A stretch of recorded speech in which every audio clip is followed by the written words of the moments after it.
Wow, Edward! Ang ganda naman ng bahay mo. Simula ngayon, Scarlett. Dito ka natitira, ha? Masanay ka na. Matanong ko lang, bakit pala gusto mo akong panagutan? Di ba iniwan mo na ako? Scarlett, hindi naman talaga kita iniwan. Alam mong, kinailangan ko lang sumama ng matagal sa ibang bansa. Kasama yung mga magulang ko. Ang importante, nandito na ako, Scarlett. Bubuo na tayo ng pamilya. Ang sarap naman pakinggan nun. Oh, Scarlett, bakit? Ang sakit ng tiyan ko! Ha? Teka lang, tatawag ako ng nurse, ha? Diyan ka lang. Edward. Buti na lang dumating ka, tita. Ako, Edward, salamat sa pera, ha? Makakasiguro kang kay Scarlett Lato mapupunta. Bakit nandito yung babaeng yan, ha? Paalisin niyo yan! Ha? Anong nangyayari? Scarlett? Anak, di mo ba kilala? Nanay mo ko. Hayaan mo, baka dala lang ng pagbubuntis niya. Tawag lang po ako ng nurse, ha? Scarlett, diyan ka lang, ha? Edward, wag mo akong iwan, please! Wag mo akong iwan dito sa babaeng to! Akala mo ba makakatakas ka sa akin? Binigyan ako ng malaking pera ni Edward, oh. Nakuha ko na yung gusto ko. Ngayon, pwede ka na mawala. Nay, wag po, please. Scarlett, pigilan niyo babaeng yan! Brianna? Tita, anong ginagawa niyo kay Scarlett, ha? Wala. Ina-adjust ko lang yung unan niya. Napakasama mo, tita. Sariling anak mo, papatayin mo? May ipapakulong ako dito. Ano? Kulong! Edward, nakatakas siya. Scarlett, hayaan mo na siya. Hindi ka na niya pwedeng saktan, ha? Paano yung pera? Buti na nakatakas ako. At least may cheque naman ako. Nasaan na yun? Nasaan na yung cheque? Ito, naiwan niya. Thank you, Edward. Masaya ako para sa inyo, ate. Scarlett, Brianna, hanggat nandito ako, poprotektahan ko kayong dalawa. Grabe, nakakapagod mag-aral. Tara, Bes, road trip tayo. Hindi, arcade na lang. Hindi, Bes, road trip na lang. Arcade! Hep! Away ng away eh. May share ako na bago na sure ako kung saan tayo magkakasundo. Saan naman? Kumain na lang tayo, Bes. Share ko lang kasi sobrang good deal ng Jollibee Meal Savers. Pang everyday go-to meal natin. Bakit? Ano meron? Mag Jollibee Meal Savers tayo. Kasi nandito lahat ng faves natin. Lahat may drinks at kasamang rice or fries. 1-piece burger steak with double rice. 1-piece chicken joy with drinks. At 1 Jolly Spaghetti with fries and drinks. Kaya kahit araw-araw tayo kumain, Bes, busog sulit sarap. Our go-to meal. Ayan, yan yung gusto ko. Kinikrave ko yung burger steak with double rice. Makakatipid na, mabubusog pa tayo. 'Di ba? Kapag cravings mo yung go-to mo, tapos wak sa araw-araw, sulit talaga. Kaya tara na, Bes, gutom na ako. Excited ka masyado. Libre mo ako next week, ha? Sige, Bes, go. Basta, Jollibee Meal Savers, ha? Go! Nay! Good news! Nanalo ako sa loto! Totoo ba, anak? Tumama lahat ng numero sa panaginip ko, Nay. Ay, alam mo, anak, swerte ka talaga eh. Nay, may good news din ako. Gagraduate na ako next month. Talaga ba, anak? Akala ko talaga bagsak pa rin ako eh. Buti naman at di ka na ulit ng high school. Congrats! Good luck sa college! Mga anak, may good news din ako. Sabi ng doktor, magaling na daw ako sa sakit ko. So, ibig sabihin, hindi mo na kami makakalimutan, Nay? Oo, anak. Parang sunod-sunod yung swerte natin, Nay, no? Siyempre, dahil din yan kay Lord. Sige na, anong oras na? Matulog na tayo, ha? Good night, Nay. Grabe, ang kalat naman. Oo, anak. Ba't kasing ka pa? Nay, sobrang kalat kasi dito sa bahay. Naglinis lang ako. Anak, tigil mo yan! Masama yan! Ha? Bakit? Masama na ba maglinis, Nay? Hindi mo ba alam yung pamahiin na bawal magwalis sa gabi? Kasi pag nagwalis ka, parang tinataboy mo daw yung swerte palabas ng bahay. Ako, Nay, 2025 na, naniniwala ka pa rin sa pamahiin?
At dahil magpapasko na at patapos na ang taon, isi-share ko sa inyo ang mga naging achievements ko this year. Pero kada achievement, kakagat ako dito sa Chicken Joy. First achievement ko this year is yung nakapagpatayo ako ng sarili kong business, which is yung laundry shop ko. And thank you Lord kasi sobrang successful niya and manifest ko na more sales pa next year. Cheers!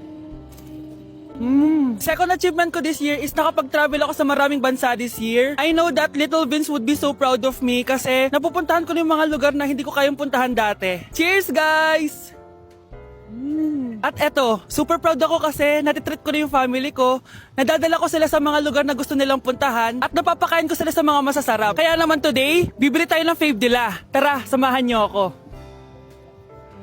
This Christmas, gusto ko mag-band naman kami ng family ko kahit sobrang busy namin this year. This is why ang handaan namin is with Jollibee this Christmas season. Pinagsaluhan namin tong family super meal scene dahil meron na tong 6-piece Chicken Joy bucket, Jolly Spaghetti Family Pan, 3 sides, and 3 drinks. Ayan! Everyone, kain na tayo! O diba, kita nyo naman mga reaction nila? Excited yarn? Aba, napaka-sweet pa rin no? Kahit 25 years na yan sila. Buti na lang bakasyon na ng mga kapatid ko at nakasama ko sila. Parang hindi palagi nag-aaway oh. At syempre, papahuli ba kami sa eksena? Sobrang nakakatuwa talaga kapag nakakapag-banding kayo ng family mo. Ang sarap talaga sa feeling kapag kompleto kayo at masayang nagsasalo-salo sa pagkain. Sobrang happy ko dahil ang dami kong achievements this year. At pinramis ko sa sarili ko na mas gagalingan ko next year. Sa amin, part na talaga sa yearly tradition namin ng Jollibee. Hindi talaga tumawawala sa mesa namin.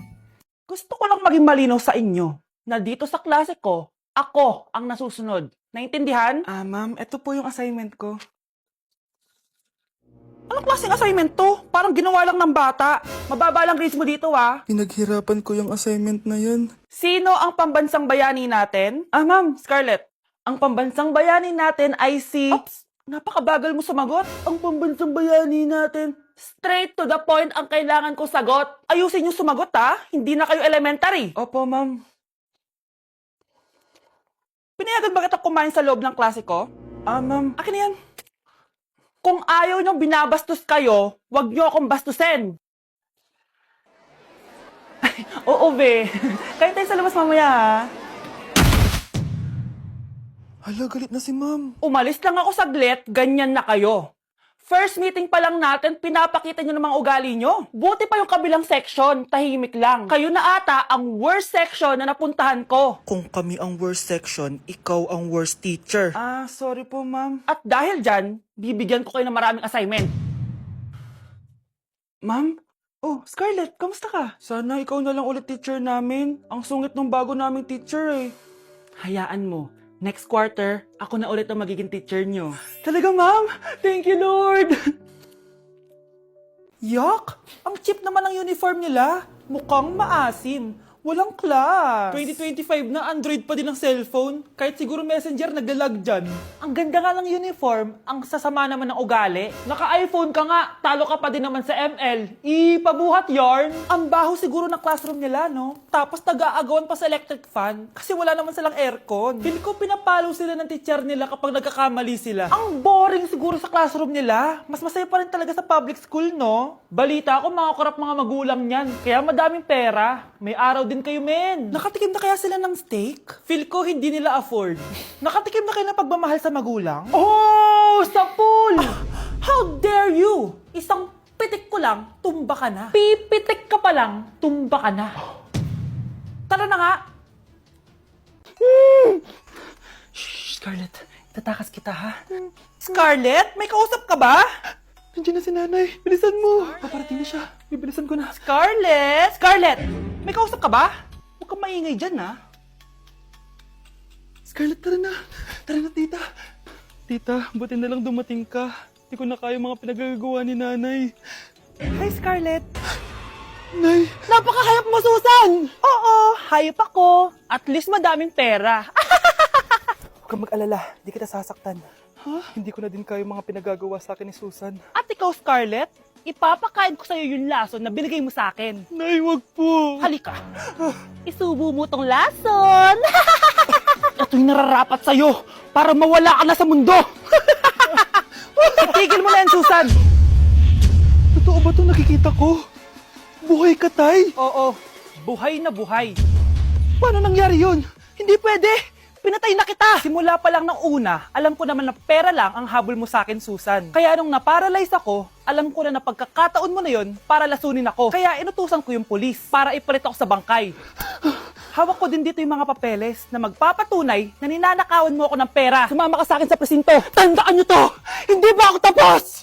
Anak, sorry. Kinailangan ko magtago sa'yo. Okay lang, Tay. Ang importante, buhay ka.